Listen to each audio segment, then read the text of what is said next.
Attila o Huno, o flagello de Deus que quasi destruyó a Europa.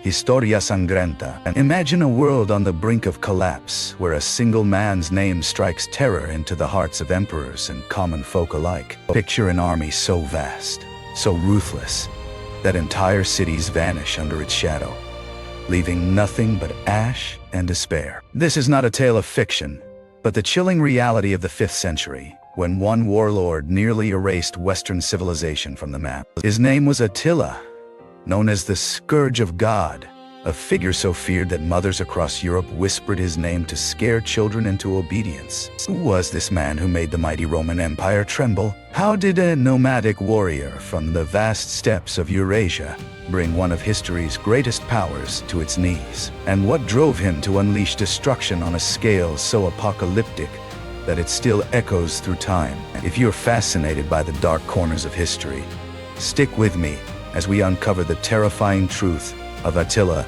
the Hun. Hit that like button if you're ready to dive deep, subscribe for more gripping stories, and drop a comment to let me know where you're tuning in from. I'm thrilled to explore these haunting tales with you, connected by our shared curiosity across the ages. Let's step back into the chaos of the past and uncover the story of a man who became a living nightmare. We begin in 452 AD, on the banks of the Mincio River in northern Italy. Pope Leo IV, later known as Leo the Great, stands alone, his white robes fluttering in the wind. Before him lies a sea of warriors, an army so immense that their campfires flicker like a mirror to the stars above. At the head of this horde sits Attila, a name that has already become a curse across the known world. He is a warlord who has carved a path of annihilation through empires, leaving behind mountains of skulls and rivers stained red with blood. The Romans fear him as a barbarian king. Christians brand him the Scourge of God, a divine punishment sent to punish humanity's sins. But who was Attila really? Was he a monster, a genius, or something far more complex? To understand, we must go back to the beginning, to a world already drenched in conflict and chaos. Attila was born around 406 AD into a brutal and nomadic tribe known as the Huns. These were not people of cities or farms. They were warriors of the steppes, hailing from Central Asia, who had burst onto the scene like a human plague decades earlier. Unlike the Romans with their grand marble temples and intricate philosophies, the Huns lived on horseback. Their children learned to ride before they could walk, to shoot arrows before they could speak in full sentences. They had no written language, no permanent homes, no fields of crops. They were predators in every sense, mobile, merciless, and always hungry. A Roman historian of the time, Ammianus Marcellinus, described them with a mix of awe and horror. He wrote that they were so tough, they didn't need cooked food or fire, surviving on wild roots and half-raw meat they warmed between their thighs and the backs of their horses. He painted them as barely human, with scarred faces and elongated heads from a practice called cranial deformation, where infant skulls were bound to create a terrifying alien appearance meant to strike fear into their enemies. War wasn't just what the Huns did. It was who they were, etched into their very flesh through ritual scars and violence. Young Attila grew up in this world of raw, unrelenting brutality. His uncle, Rugella, was the ruler of the Huns, and had already made them a looming threat to the Roman Empire. But when Rugella died in 434 AD, leadership passed to his two nephews, Attila and his older brother, Bleda. For almost 10 years, the brothers ruled together, but those close to them knew the partnership was fragile. Bleda was cautious, satisfied with the deal they had forced from Rome, an annual tribute of about $980,000 in gold for peace. It was an imperial-scale protection racket, and it made the Huns rich. But Attila was different. Ancient accounts describe him as shorter than average, with a broad chest, a large head, and small, deep-set eyes that seemed to see straight through people. His thin beard was streaked with gray even in his youth. Yet it wasn't his looks that made men fear him. It was the cold, calculating mind behind those eyes, paired with a complete lack of mercy. In 445 AD, Bleda vanished. The historical record is murky, often a sign that something too dark or shameful was left unwritten. The official story simply states Bleda died, and Attila became the sole ruler of the Hunnic Empire. But whispers spread that Attila had murdered his own brother. If he could kill his own kin for power, what would he do to his enemies? At this time, the Roman Empire was crumbling, not from a sudden blow, but from a slow, festering decay. It had split into eastern and western halves, weakening both. Barbarian tribes pressed against every border. The economy was in ruins, and the once mighty Roman legions were a shadow of their past, often filled with hired barbarian mercenaries, instead of loyal citizens. Into this vulnerability, Attila struck like a venomous serpent. His first act as sole ruler was to double the tribute demanded from the Eastern Roman Empire. It wasn't a request, it was a command. Emperor Theodosius II had no choice but to agree, raising the annual payment from $980,000 to $1,960,000 in gold.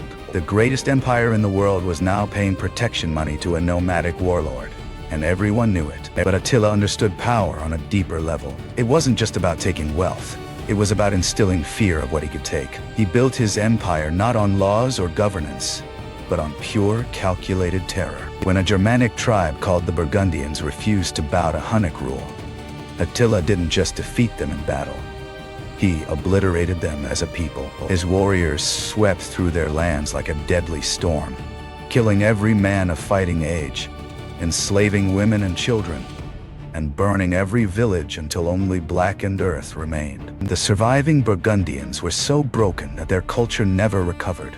They are now just a footnote in history, erased by Attila's deliberate genocide. The Scythians, once fierce warriors themselves, met a similar fate. Attila's strategy was chillingly consistent. Surround the enemy, block all escape, and slaughter them without mercy. His warriors turned killing into a sport, competing to see who could claim the most lives, often keeping count with severed heads. They impaled prisoners on the stakes, leaving them to suffer for days as warnings to others. They tied captives to horses and dragged them across the steppes until their bodies were torn apart. This wasn't war as the Romans knew it. This was extermination. By the late 440s, Attila ruled an empire stretching from the steppes of Central Asia to the Rhine River, over 3,000 kilometers wide. His army was no longer just Huns. It was a coalition of conquered tribes forced to fight for him or face annihilation. Goths, Gepids, Heruli, Sarmatians, and countless others marched under his banner, bound together by fear of their ruthless master. Ancient sources claim Attila could muster armies of 500,000 men, though this is likely exaggerated. Logistics would make such numbers nearly impossible. Even if his forces were a fifth of that, around 100,000, it was still one of the largest military forces Western Europe had seen in centuries. And in 447 AD, Attila turned this terrifying force against the Eastern Roman Empire. The invasion of the Eastern Empire was a masterclass in destruction. Attila didn't care about holding territory. He could barely manage what he already controlled. His goal was to shatter Eastern Rome so completely that they would never dare defy him again. His hordes swept through the Balkans like wildfire through dry grass. City after city fell. Marcianopolis, a bustling trade hub, was looted and burned. Its people were given a grim choice: become slaves to the Huns or die. Most chose death. The Huns rounded up thousands into the city's amphitheater and set it ablaze, laughing as the screams echoed through the night. Philippopolis suffered an even worse fate. When the city refused to surrender, Attila ordered his engineers, yes, the so-called primitive Huns had skilled siege experts, to undermine the walls. When the defenses collapsed, his warriors poured in like a tidal wave of violence. They killed, raped, and pillaged without distinction, targeting every man, woman, and child. The Huns built pyramids of severed heads, cemented with blood and mud,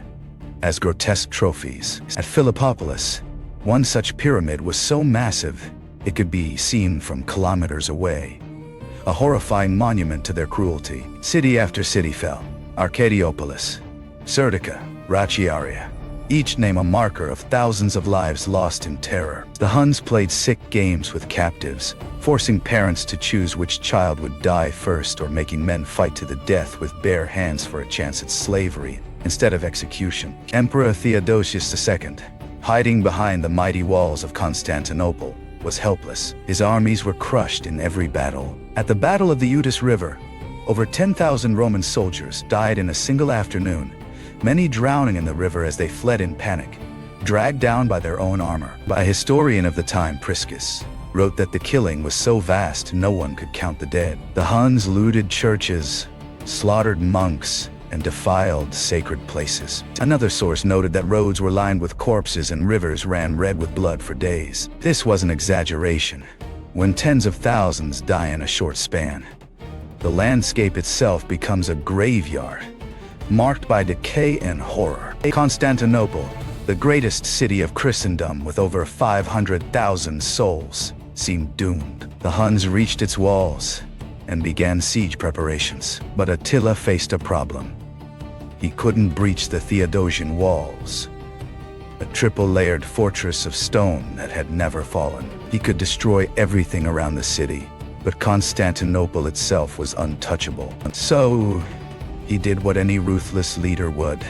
He demanded an impossible ransom to leave. The negotiations humiliated Rome. The annual tribute was tripled to about $2,940,000 in gold. Every escaped Hunnic prisoner had to be returned or bought back at $16.80 per head. Roman envoys were forced to stand while Attila sat, a deliberate insult showing Rome's submission. Theodosius agreed to it all.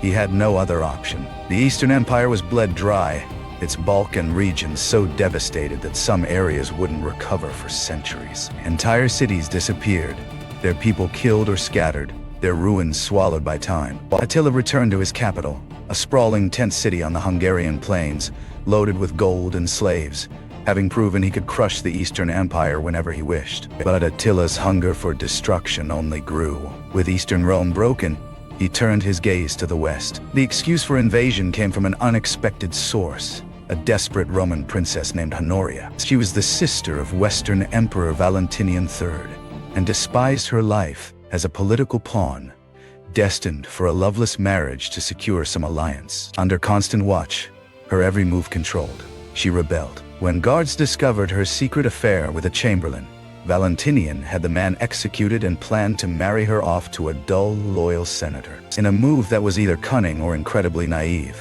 Honoria sent her ring to Attila with a plea for help. Attila's response was bold and outrageous.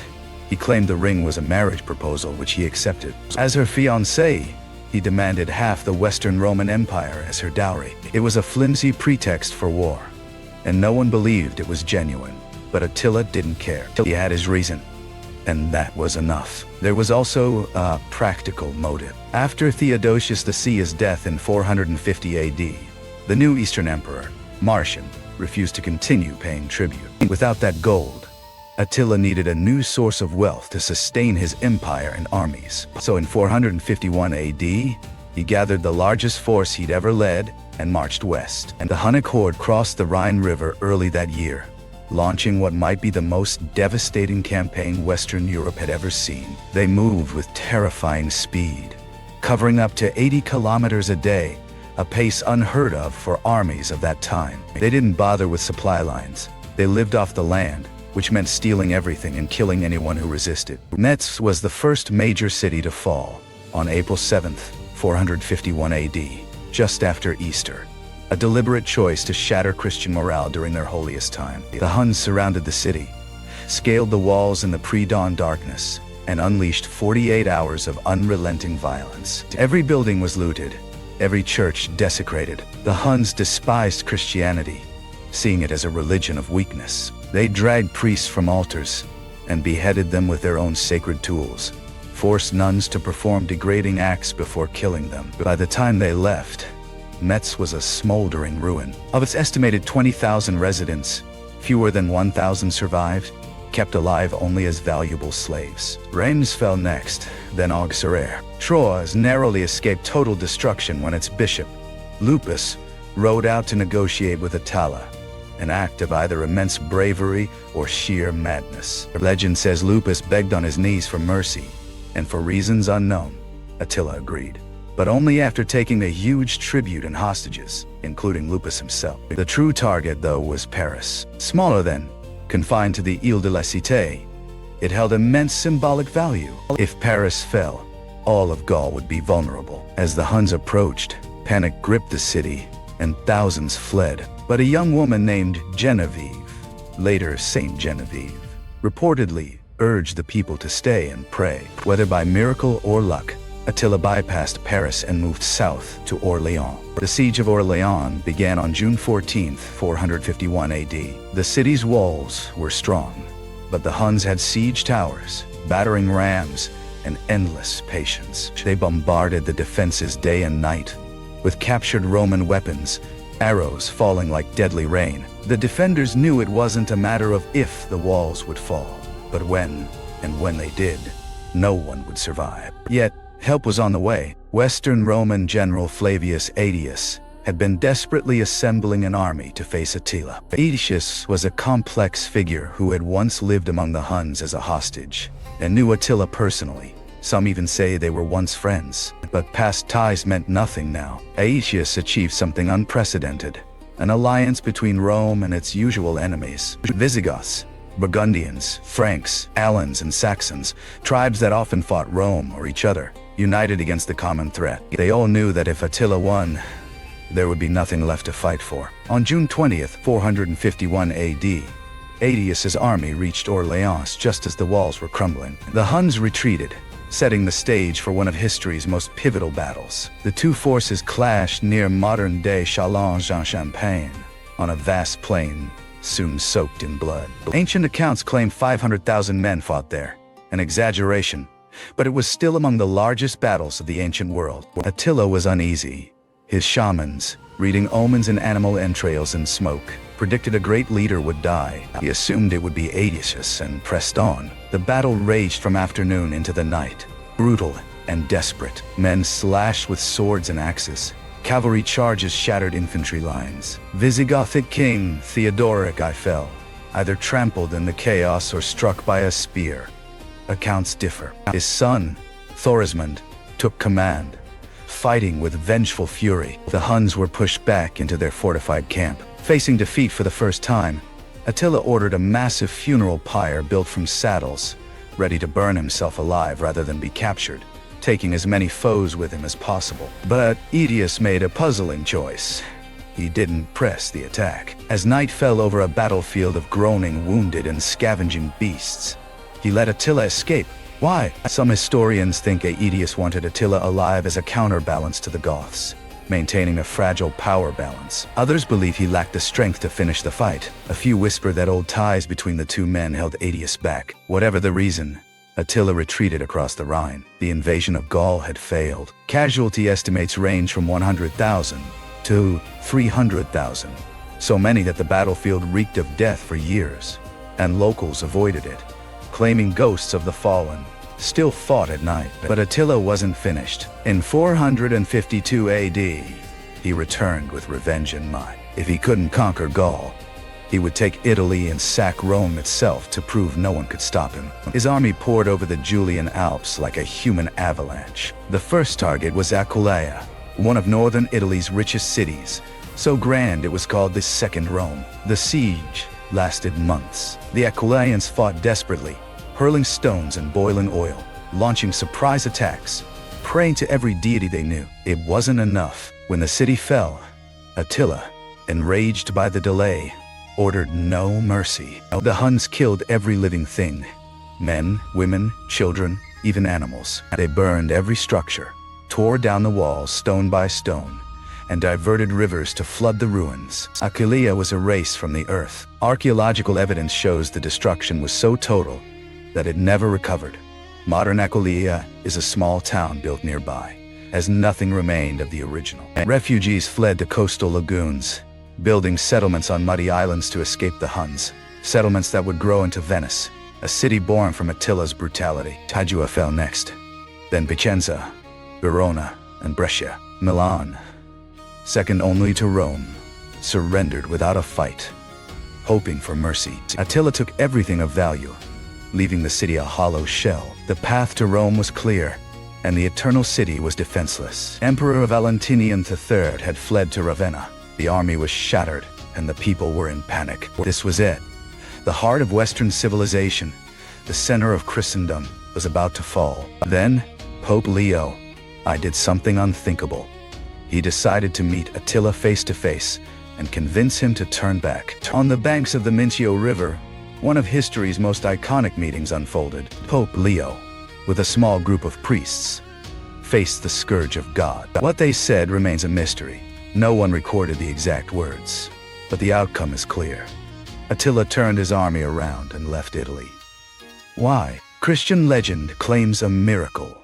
Attila saw visions of Saints Peter and Paul with flaming swords, threatening death if he touched Rome. But the truth was likely more practical. Leo likely offered a massive bribe of gold and treasures from the church. He may have pointed out that Attila's army was exhausted, plagued by disease, and far from home, with the Eastern Empire threatening to strike from behind. He might have also reminded Attila of a superstition.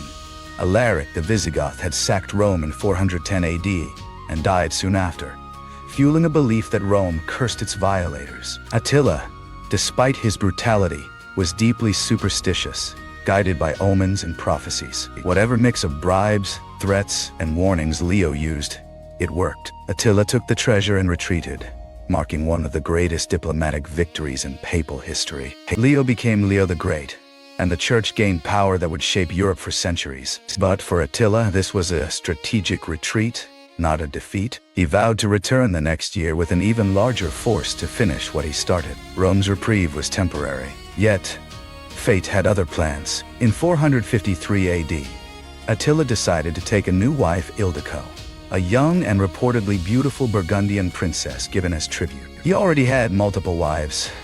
Polygamy was common among Hunnic nobles, but this marriage was meant to be special. The wedding feast was epic. Attila drank heavily, unusual for him as he was typically restrained, and celebrated into the night. When he retired to his bedchamber with Ildiko, no one suspected anything amiss. But the next morning, Attila didn't emerge. Hours passed, and his guards grew worried. Finally, they broke down the door and found him dead on his bed, lying in a pool of blood, with Ildiko nearby, unharmed and terrified. The official story was a nosebleed, perhaps from excessive drinking or an aneurysm. He choked on his own blood and died. But many suspected Ildiko murdered him, stabbing him in his sleep to avenge the countless Burgundians he'd killed or enslaved. The truth remains unknown. The Huns cremated his body per their customs, leaving no evidence. They mourned by cutting their faces and weeping blood, reopening childhood ritual scars.